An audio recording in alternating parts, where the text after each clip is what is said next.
Hello, my dear students. In today's session, we are going to discuss the questions of the chapter The Ailing Planet Green Movement's Role. So, let us begin the discussion starting from understanding the text. Question number one. Locate the lines in the text that support the title The Ailing Planet. So, when we look at the title of the chapter, we see that how the title is aptly chosen. This chapter it discusses about the green movement's role and thus it focuses our attention on the degrading condition of the earth.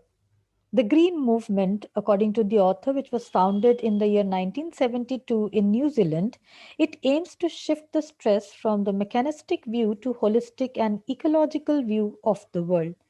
So the author feels that it is a matter of relief that people have started thinking of saving the planet Earth.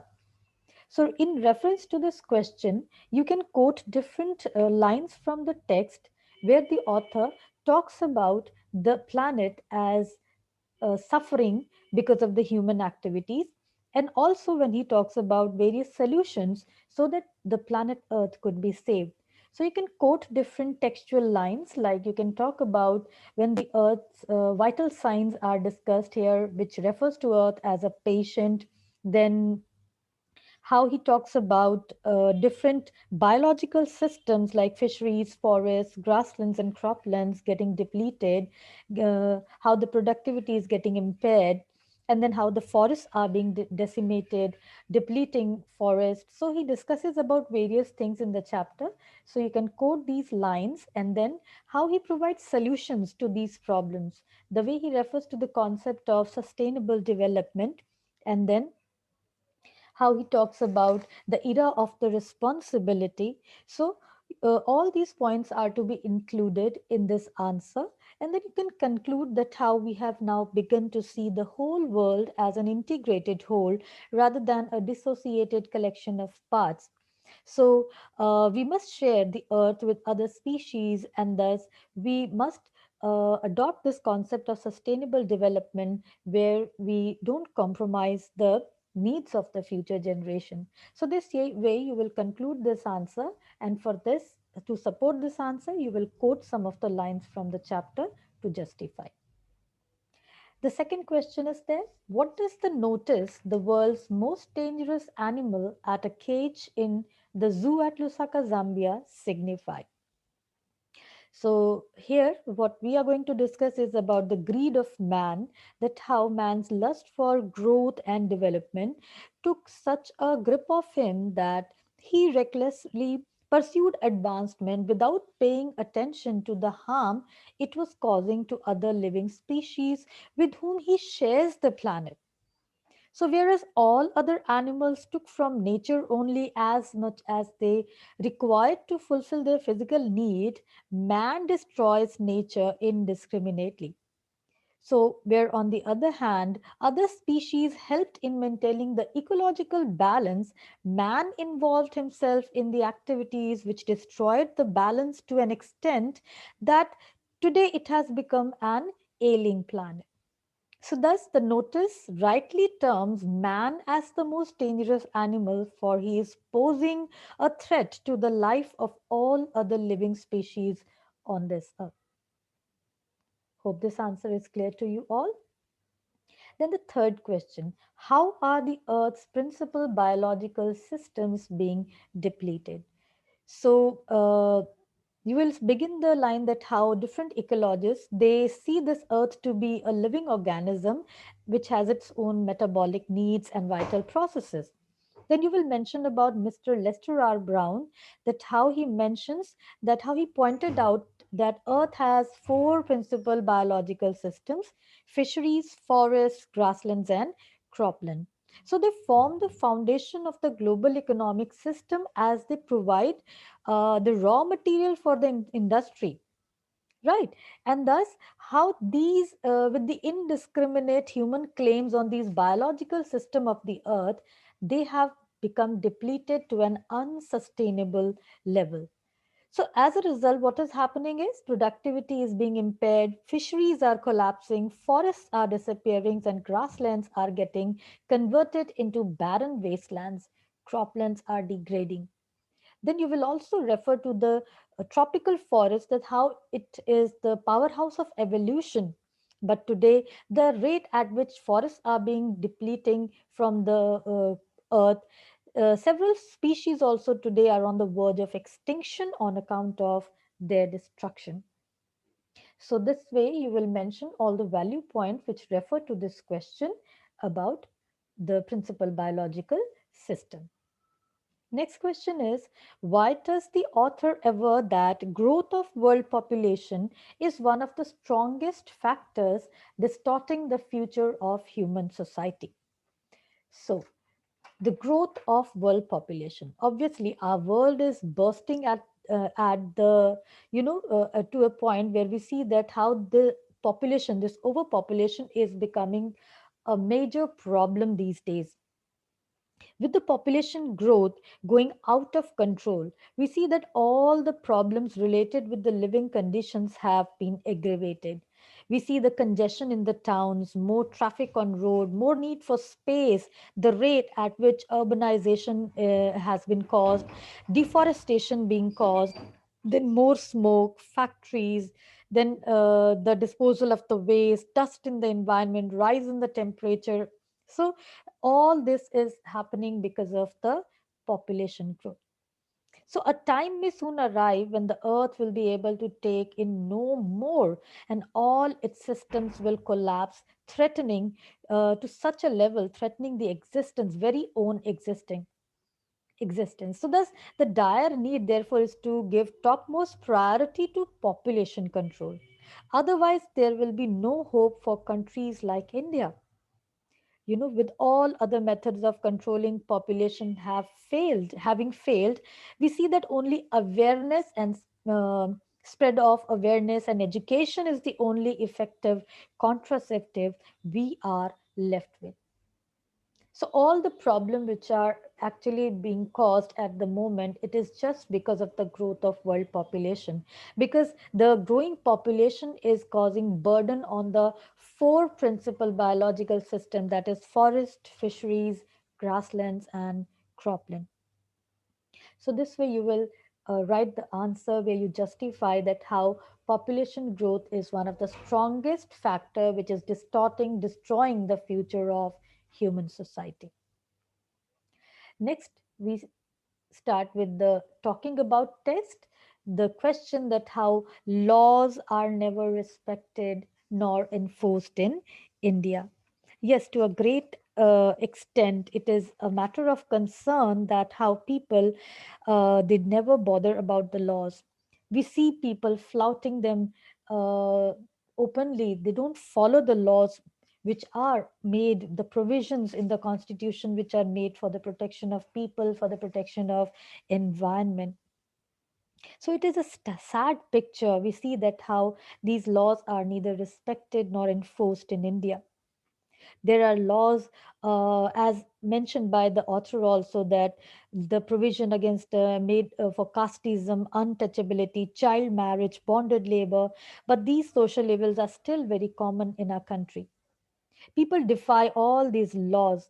No action is being taken against the violators of these laws meant to establish an equitable and just society. Mention here also about the Article 48A, as mentioned in the chapter, to justify the answer, that how the Constitution provides that the state shall endeavor to protect and improve the environment and safeguard the forest and wildlife of the country.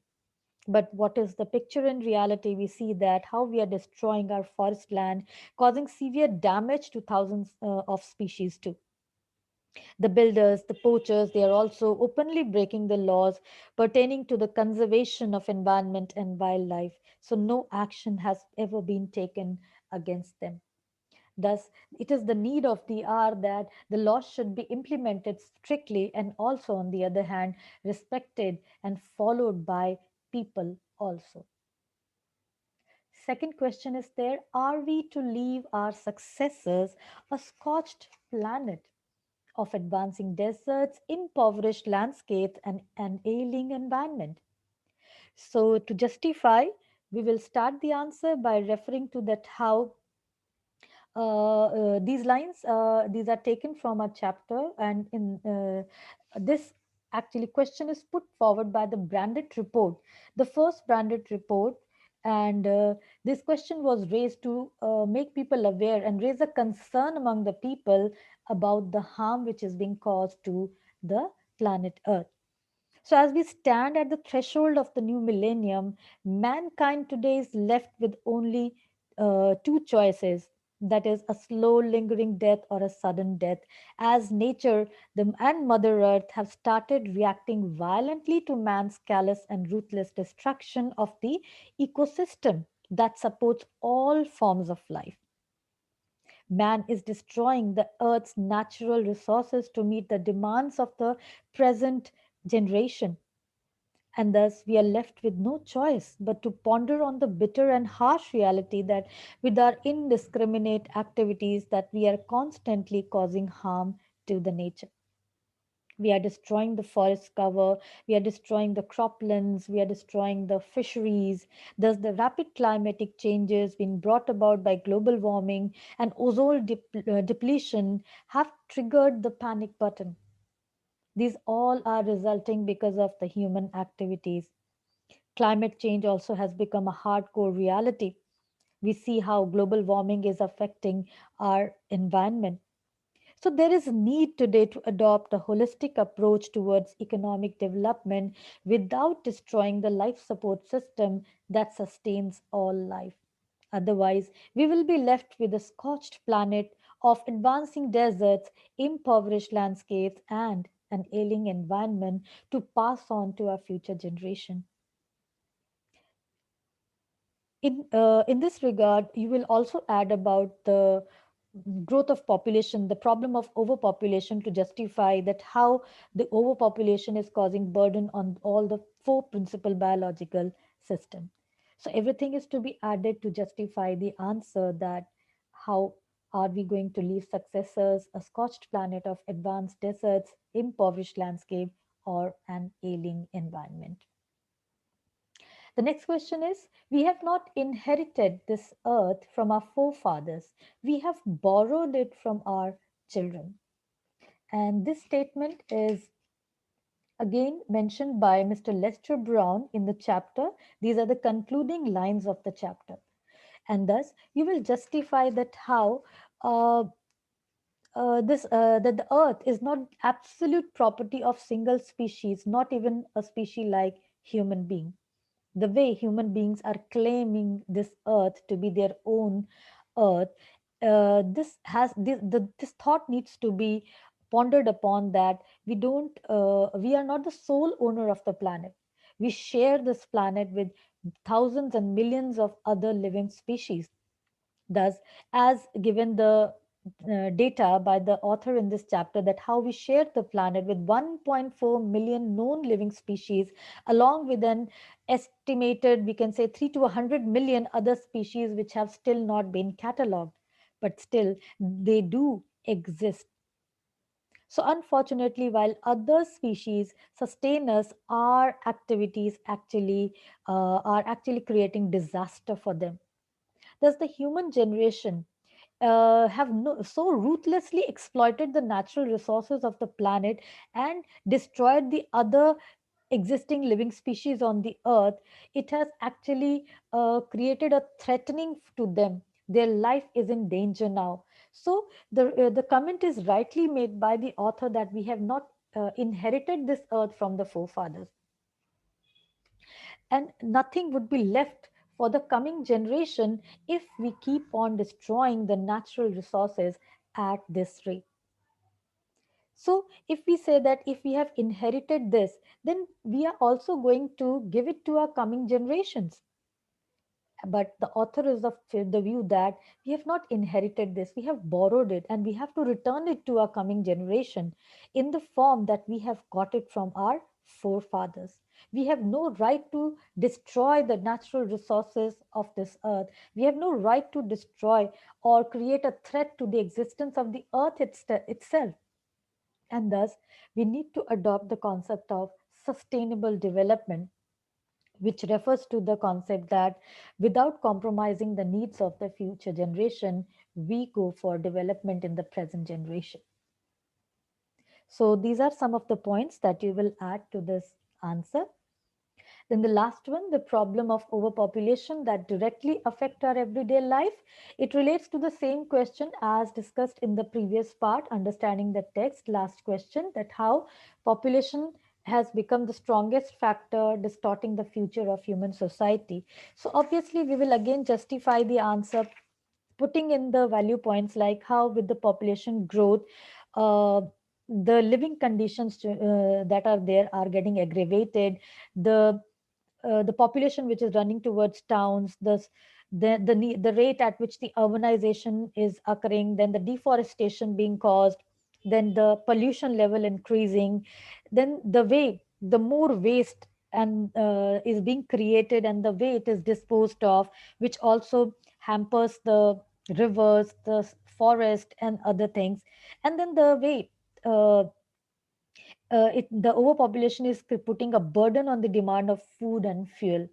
So it is the need of the hour that we should look upon control of the population, and we should go for the ways, we should adopt the ways the population can be controlled. And as per author's view, spreading awareness is the best way of controlling population.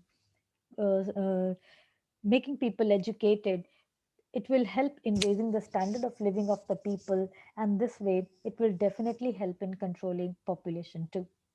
The author, he points out also this fact that how the poor, they beget children. They believe that more children means more workers, more earning members in the family, but it is not so.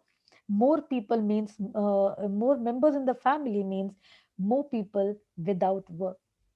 And moreover, human beings cannot be sterilized like cattle. So, some amount of coercion along with spreading of the awareness is required to control population. So, this is all about the discussion of the question answers from this chapter. Hope the questions are clear to you. So, wish you all the best. Thank you.